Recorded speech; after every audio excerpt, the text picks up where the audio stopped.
Love is a state of consciousness.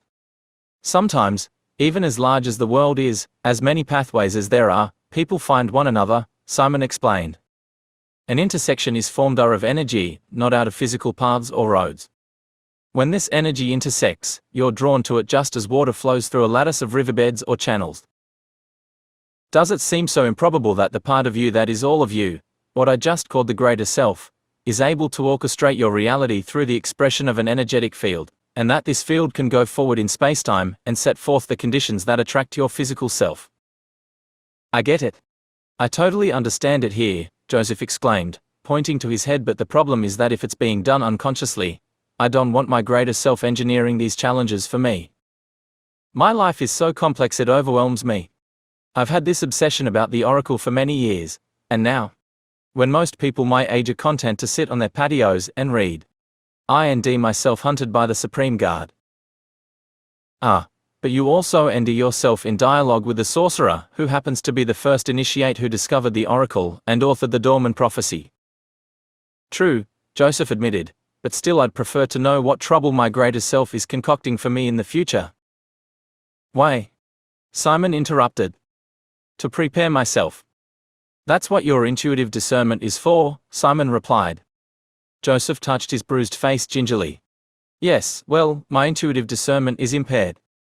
Perhaps it's your trust that's faltering, Simon suggested. Perhaps, Joseph offered, his tone softening. But how can you trust your intuition? It's so imprecise. It's clay. When URST arrived in this world, as a physical structure, you were mostly a beating heart, Simon began. And as this heart beat its rhythmic pattern, the body began to form a brain, limbs, and all of the other organs necessary to function in this world. But what came RST, even before your beating heart, was the rhythm of your mother's heart, and the eld it generated each time it beat, and it is this that ignited you into physicality. The intuition was your RST form of intelligence, and it began in your heart, and it's entirely based on rhythmical patterns. It's nonlinear. It curves and flows. You must be the same if you want to trust what is your oldest, highest functioning organ within your body, which just happens to be your best resource for sensing what is to come, but not so you can simply be prepared, but more importantly, to understand and appreciate that which you create from the greater self. Simon stood up from the ground they had been sitting on and reached his hand to Joseph, helping him to his feet. I should be doing this for you, Joseph remarked. Your gratitude is enough, Simon said. Joseph smiled.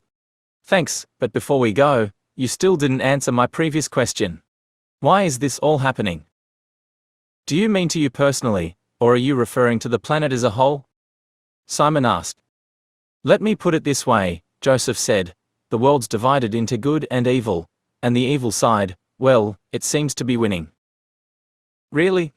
And on what basis have you made that hypothesis? I know you don't read the newspaper or listen to the radio, or talk with people on the streets, Joseph explained, but people are frustrated that their lives have been orchestrated into meaninglessness. The kings of this world are ruthless in their methods of control, and maintaining the status quo. Zhao leaned against a tree and crossed his arms. Time is compressing, people are anxious, more divisions between groups and clans of people, and everyone's fuse just seems to be getting shorter. The church, state, merchants and scientists seem unaligned, nothing meshes, there's no harmony. Joseph, Simon interrupted calmly, there are vast rhythms that beat throughout the universe, and these large rhythms entrain, or affect, the smaller ones, and like a chain reaction they ultimately come right down to you and me. The heart that beats within you listens to these rhythms and the information contained within them. It knows when these rhythms are changing and life is being reformatted or adjusted for new energies and experiences, and it adjusts right down to the tiniest parts that constitute your presence in this world. Do you understand? Simon asked, looking directly into Joseph's confirmation. Joseph nodded distracted, as if his thoughts were elsewhere. I think so, but it's also abstract when compared to the world at my feet. He looked at Simon with a new focus. I could adjust to the realities of the world if I knew my voice mattered. If I knew that the evil in the world was balanced by the good, and that the indifferent, the unthinking sheep in the middle, were being activated to put a stop to the evildoers, but I don't see any of that. Like any process, particularly of this magnitude, it appears to proceed unevenly, sometimes falling backwards, sometimes leaping forward.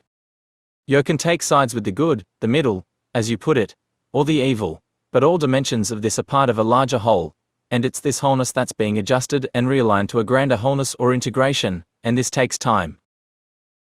How much time? Joseph asked. Will I see it in my lifetime? Left double quotation mark. Simon shook his head. Does it matter if you see it? Do you need confirmation to live in the world at your feet? Will this confirmation make you live differently? Perhaps it would, Joseph replied. It'd give me hope, that's for sure. Simon took his large staff and leaned against it as if he were becoming tired of standing in one place. Then have faith that the wholeness of universe is in the hands of an intelligence that guides it unfailingly into a richer light, into a higher dimension of existence in which humanity will one day be free in every way. So this is all about freedom. It's all about love, Simo answered cryptically. I hate to sound like I'm repeating myself, Joseph responded, but these concepts are abstractions better left for fairy tales or religious books so far as I'm concerned. There's nothing abstract about love, Simon replied. And I'm not talking about love as humanity has come to define it. Love is the wholeness of human virtues, in particular 6 heart virtues: appreciation, compassion, forgiveness, humility, understanding, and valor. These virtues collectively intermingle and form the condition of love. Love is a state of consciousness. When you live within the 6 heart virtues, you are conditioning love to be of a higher frequency. Love, like anything else, is a continuum of human expression, ranging from the awkward, selfish expression of a person possessed of his or her own glory, to that of an Asta who has perfected their expression in the crucible of their heart. You can define the entire continuum as love, but they are quite different. Love, as a state of consciousness, is simply living in the expression of the 6 heart virtues. Yes, but how many people are saints? Joseph asked. How many can really live in that state?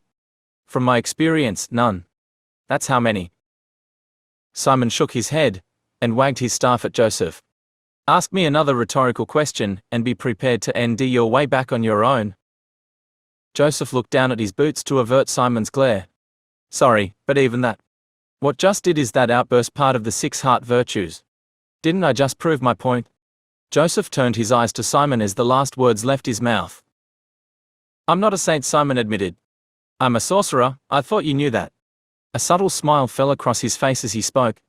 Part of this state of consciousness is the belief, the feeling of certainty, that everyone, even those who are misguided, are trying their best to cope, to be civil, to be and do good. We often fall short, some more than others, but love is a state of consciousness, not a state of perfection. Simon softened his posture, returning to his characteristic lean on his staff. Emotions are mercurial. They fluctuate and shift, and you have to willing to forgive your limitations of tolerance, sensitivity, rationality, and everything else that keeps you in balance. In my outburst, Simon continued, I was aware of my emotions, my words, and my tone. In that awareness, I knew you would receive it as a rebuff, but I wanted to deliver it this way. It was quite conscious. Now, you've given me feedback that it was too extreme, and perhaps it was, but I've softened my tone and made adjustments. I've forgiven myself by altering my emotional state. Love was practiced in interaction by my understanding and forgiveness and a little bit of valor in allowing me to be vulnerable. You see, the heart virtues are intermingled as an expression your state of consciousness. This is how your state of consciousness reacts your state of being. The state of being is your spiritual center, the place in which you leave your signature upon this world of space-time, not as deeds or creations of materiality, but as a vibration. And what does this vibration do? Joseph asked. It conditions your space-time to a higher tone, and this tone, or vibration, is equality, centered in love, and expressed through the heart virtues from which love extends.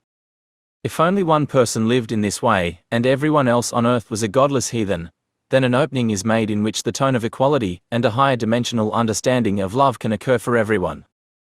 It doesn't mean that everyone will take notice and embrace this new vibration, but it opens the possibility of love upon this planet. Everything, and I mean single step of progress in the ascension of humanity, began with a single human being who chose to express the virtues of their heart. It isn't brought here from some heavenly post, nor did God ordain it. It's the free will of a single person who decides, who simply chooses to express from their heart's wisdom. One does it so another can follow, and soon it becomes possible for others to do it, and it spreads because these virtues are contagious since they are non-judgmental. And this is all a vibration that I can feel or hear. Joseph asked, still looking perplexed. You said this wasn't abstract, but it is for me. Simon picked up a large branch that had fallen from the storm, and stripped off 3 smaller branches, placing them like spokes of a wheel with his hand as the hub. Do you see these lines? Joseph nodded silently. There are 3 branches and 6 ends. Let's say the center, where my hand is holding these, is love, and each of these ends represents one of the 6 heart virtues. Simon pointed to each end with his free hand, reciting the virtues as he went. Appreciation, compassion, forgiveness, humility, understanding and valor. Now love lives here. The intersection, where each of these virtues converge at the hub, but love moves outward along each of these branches, and assumes the character of one of the heart virtues when it does. Love can move outward symmetrically or asymmetrically, but it is love that dons the virtues and expresses itself through the virtues. This love, with its 6 characteristics, can be infused in anything and everything. When it's expressed from your heart with authentic care, it changes all things. It is the vibration of equality that is the atom of love's existence, and this vibration is what knits together the polarities that divide us. Not in some magical belief or spoken mantra, but in our behaviors. How we express ourselves. Simon dropped the branches to the ground and took his water flask, pouring some water into his cupped hand. Do you see this water? Yes, Joseph whispered, raising a skeptical eyebrow. Our brightest scientists, Simon explained, have studied water and can tell us its chemical properties and physical characteristics, but they cannot make clear what it is. Scientists don't understand something as simple and prevalent as water. And yet, water is a metaphor for life. It can transform into different states. It's extremely malleable. It hours through pathways of least resistance. It can overcome the strongest of obstacles given time. Water and life are allies, and as I hold it in my hand, I'm infusing my vibration into it. How? Joseph asked. Because I decided I can, Simon answered. We're back to faith? No, Simon interrupted. Not faith, choice. I'm holding this water in my hand, and before I drink it, I'll infuse it with love, not because I have faith that it will make a difference, but because it's the practice I've chosen to take. It's a decision. Okay, but didn't you decide to do this because you have faith that your practice will enhance the water and bring you health, or well-being? Simon shook his head and smiled. The vibration of love that I've crafted over my lifetime is not something to hold within me, or to express it for my personal gain. Its beauty is only useful when shared with all things because it is, as I said before, at its innermost core the tone of equality, and once it's withheld from one thing, it's diminished. Joseph watched as Simon took his cupped hand, and gently flung the water into his mouth. Did you learn all of this from the oracle? Joseph asked. No, it came from myself. How? I listened to what's inside me, I practiced what I heard, I observed the results, and I made decisions on how to navigate based on this information. If you do this enough times, you'll learn how to cultivate the vibration of equality and become a craftsman of love. It's that simple, is it? I didn't say it was simple, Simon corrected. Simon picked up 2 of the burlap bags, inching them over his shoulder. We should get back, I'm sure Maya and Camel are hungry. Joseph picked up the remaining bags. So it's all about choice. There's nothing magical or supernatural with it. It's just choice. No, it's not just choice, Simon smiled. Choice is the beginning step, but it's how you provision the love within you and learn to express it through the virtues of the heart. Look around you, Joseph, Simon advised. Do you see the landscape of this forest, or do you see the landscape of your heart within this forest? I don't understand, Joseph mumbled, shaking his head. It's your choice to view your present environment as trees and bushes, streams and grasses, but the energy within you, that is you, is not seen or heard. It is felt. So you must feel the world through your heart, and then see world around you. In that order.